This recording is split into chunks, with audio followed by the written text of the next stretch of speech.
selamat datang di Orkes Podcast. Hai, perkenalkan, aku Tiara Marga. Aku Akila Nova. Nah, Kil, seneng banget nih. Hari ini kita akan berbincang mengenai kisah inspiratif dari seorang mahasiswa yang penuh sama prestasi. Wah, iya nih Ra. Hari ini kita bisa ngobrol langsung dengan tamu istimewa kita, yakni Muhammad Kadra Fadail, mahasiswa pengelolaan usaha rekreasi Universitas Negeri Yogyakarta tahun 2022. Hai Kak Kadra, selamat datang di Orkes. Halo. Nah, jadi perlu diketahui nih Sobat Orkes, Kak Hadra ini tinggal di Condong Catur, Yogyakarta. Dan yang paling penting, Kak Hadra memiliki banyak sekali pengalaman, termasuk pengalaman dalam bekerja, berorganisasi, berkomite, serta pengalaman dalam berbagai perlombaan yang nantinya akan kita ketahui nih tips and triknya supaya kita dapat meniru apa yang sudah dilakukan oleh Kak Hadra ini. Wah, Ra, banyak banget ya pengalamannya Kak Kadra. Boleh dong di-spill beberapa aja deh, biar Sobat Orkes yang lain juga pada tahu. Nah, Kak Hadra ini memiliki pengalaman kerja di bidang industri kuliner dan perhotelan, salah satunya di restoran Proklamasi Jakarta. Pengalaman organisasi, saat ini beliau menjabat sebagai Dewan Pengawas Organisasi Hima Orkes tahun 2025, Ketua Himpunan Hima Orkes tahun 2024, Ketua OSIS tahun 2017 sampai 2018, serta Kepala Eksekutif di Audit Travels World 2 Yogyakarta 2024. Wah, keren banget. Semoga nular ya ke aku, kamu, dan Sobat Orkes yang lain. Yuk langsung aja kita ngobrol sama Kak Kadranya. Gimana nih kabar Kak Hadra? So far so good, alhamdulillah. Ya, baik, langsung kita mulai ya Kak. Nah, sebagai mahasiswa baru nih ya Kak, kita tuh pengen tahu bagaimana tips and triknya Kak Kadra sendiri dalam mengatur waktu belajar, berorganisasi, dan juga berlatih di perlombaan.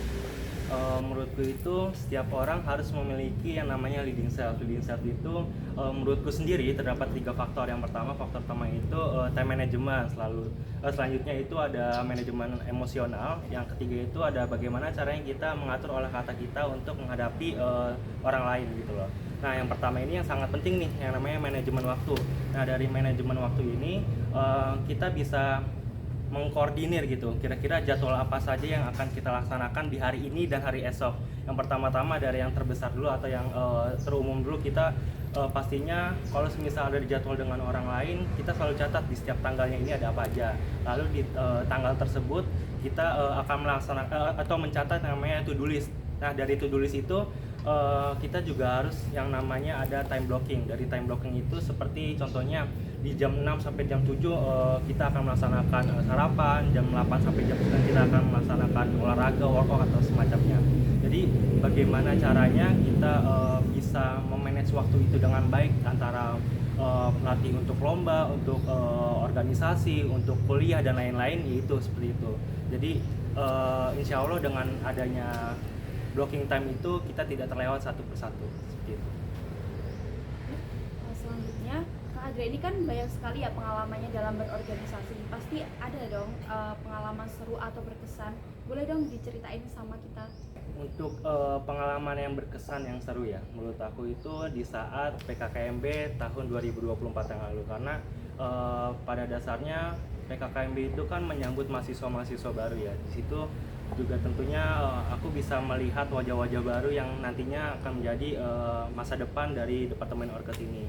Jadi dengan menjadi panitia atau pada PKKMB lalu kan aku jadi steering committee, walaupun tidak terjun langsung jadi OC, setidaknya aku bisa menyapa langsung maba dan juga berinteraksi dengan panitia-panitia lainnya dan juga berinteraksi dengan tamu undangan seperti itu. Selanjutnya, organisasi kan jelas ya Kak akan ada sebuah konflik antar anggota. Nah, menurut Kak Kadra sendiri itu bagaimana sih cara untuk mengatasi konflik tersebut? Untuk konflik kan sebenarnya banyak ya. Untuk contoh kecilnya aja, semisalnya ada perbedaan pendapat, dan itu biasanya dengan perbedaan pendapat itu menjadikan satu pihak dan pihak lainnya itu biasanya selek ataupun kayak marah-marahan, jadi tidak tidak mau menyatu lagi ke dalam organisasi. Yang aku lakuin pertama kali itu yang pastinya yang mencari tahu nih kira-kira sumber permasalahannya itu apa dulu gitu loh. Selanjutnya itu aku ingin mempertemukan kedua belah pihak itu, kita obrolin santai, kita obrolin enak-enak aja gitu. Jadi dengan begitu mereka tuh merasa santai, juga mereka kayak merasa lebih dibutuhin lagi, seperti kayak merasa keluarga banget lah. Jadi aku nggak mau kalau semisal ada yang selek ataupun ada yang saling bersikut-sikutan, itu ujung-ujungnya menjauh. Jadi kan nanti itu bisa menjadikan organisasi itu menjadi hancur dan bisa terbelah juga kan. Jadi gimana caranya seorang ketua itu harus bisa menjadi penengah atau menjadi jembatan untuk bisa menyatukan kembali anggota-anggotanya tersebut gitu. Kalau boleh tahu, ada nggak sih Kak tantangan terbesar yang pernah Kak Hadra hadapi di organisasi, dan cara Kak Hadra untuk menghadapi itu kayak gimana sih? Kalau menurutku itu tantangan terbesar sebenarnya banyak. Nah, cuman salah satu yang benar-benar paling aku ingat itu di saat ada salah satu program kerjaku itu tidak disetujui oleh kampus. Nah, itu bagaimana caranya? Yang pertama itu aku tetap melaksanakannya program kerja tersebut, tapi dengan cara bukan diem-diem, tapi lebih apa ya, main aman gitu loh. Jadi kita itu ikut tetap merangkul teman-teman organisasi juga biar kayak mereka tetap semangat gitu dan nggak putus asa pada saat digoyah atau tidak disetujui oleh kampus, karena pada dasarnya kan kita sebenarnya udah merancangnya dari awal ya, dan nggak mungkin juga putus di tengah jalan cuman karena tidak ada persetujuan dari kampus seperti itu. Karena pada akhirnya kan juga kalau semisal kita tidak melaksanakan tersebut dan di akhir atau LPJAT itu kan nanti akan diperiksa oleh DPM ya, itu mudahnya seperti itu. Jadi kalau misal kita tidak melaksanakannya justru malah menjadikan organisasi kita itu dicap buruk oleh orma-orma lain karena tidak sanggup yang itu. Kak Kadra kan dalam CV-nya menyebutkan beberapa kali menjadi ketua organisasi ya Kak? Iya. Nah, saat situasi lagi sulit yang kayak barusan tadi Kak Kadra sebutkan, itu gimana sih cara Kak Kadra agar menjaga semangat anggota organisasi itu nggak naik turun konstan gitu?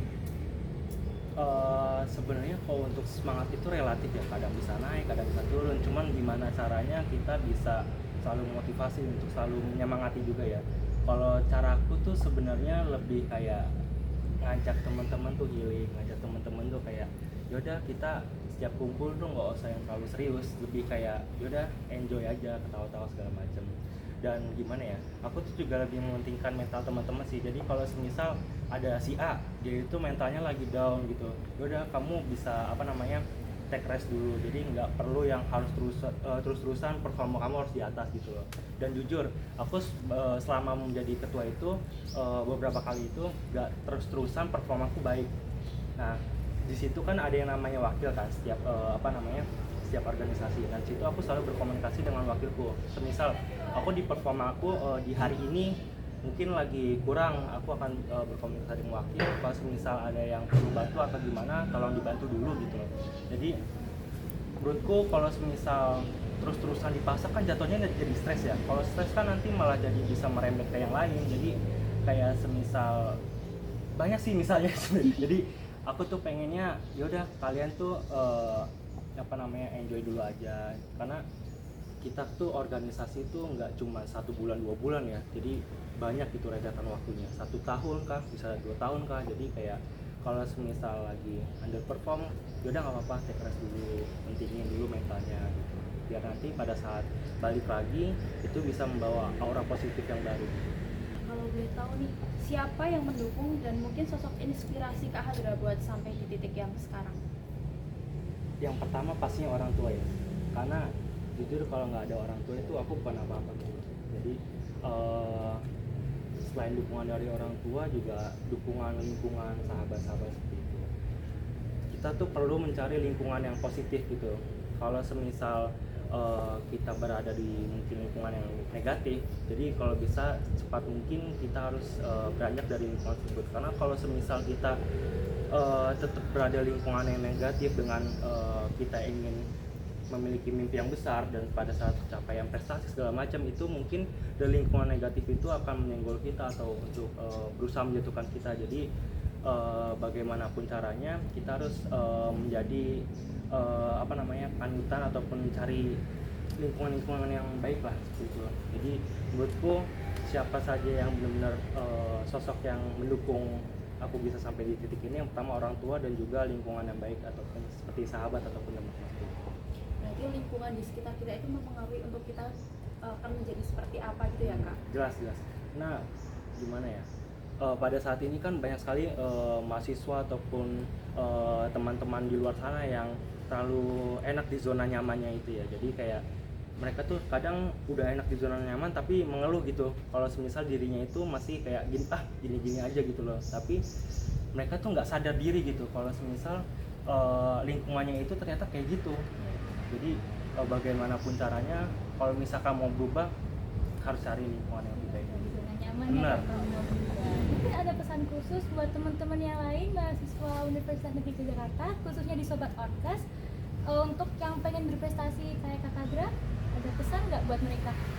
Kalau pesan dari aku yang penting itu jangan pernah takut mencoba. Lalu masalah ataupun resiko-resiko yang datang itu jangan jadikan itu menjadi hal yang dapat menurunkan performa kamu. Tapi kalau bisa itu jadikan masalah ataupun resiko yang datang pada diri kalian itu menjadi sebuah proses untuk naik ke level selanjutnya seperti itu. Di masalah semua itu jadi kayak patokan dihadapin gitu ya. Betul, jangan kalau bisa jangan menghindari lah, kalau bisa kan tetap harus menghadapi terus. Jadi dengan masalah itu kan kita bisa belajar gitu. Oh ternyata yang masalah kemarin itu bisa merubahku gitu. Kayak semisal dengan adanya masalah-masalah dalam diri ataupun kesalahan-kesalahan yang kemarin kita bisa catat dulu nih. Lalu setelah dicatat kita bisa mengevaluasi diri gitu loh. Mengevaluasi. Biasanya kalau aku sih ya di setiap 6 bulan ataupun libur semester biasanya aku kalau nggak setiap ada momen-momen penting biasanya itu aku selalu catat dan situ aku selalu mengevaluasi. Nah untuk di 6 bulan ke depan itu harus lakuin apa? Harus lebih baik dari sebelumnya gitu ya. Iya, harus try hard lah. Jangan tiba-tiba kayak udah males nggak ada semangat lagi gitu. Jadi kan kayak nggak ada pacuan untuk kita berubah gitu. Nah, Kak Adra ini kan di periode Hima Orkes tahun lalu, periode. Nah, Kak Adra ini kan di periode Hima Orkes sebelumnya, ini kan menjabat sebagai ketua ya. Nah, harapan apa sih yang Kak Adra punya untuk perkembangan Hima Orkes di periode selanjutnya? Untuk periode selanjutnya berarti periode ini ya, aku sangat berharap pastinya kalau bisa klop terus, jangan pernah kendor, apalagi kalau misalnya ada masalah itu jangan saling musuh-musuhan. Kalau bisa obrolin baik-baik. Terus juga kalau bisa menurutku ya di periode selanjutnya itu jangan terlalu mengikuti kata orang lain, jadilah organisasi yang independen. Jadi komunikasi juga penting ya Kak? Penting banget. Karena kalau misal kita miskom 1 kali 2 kali itu sangat riskan ya. Kadang yang 1 kali aja itu dari awal misal dari A ke B itu udah salah, maka dari B ke sampai Z itu bakal salah terus.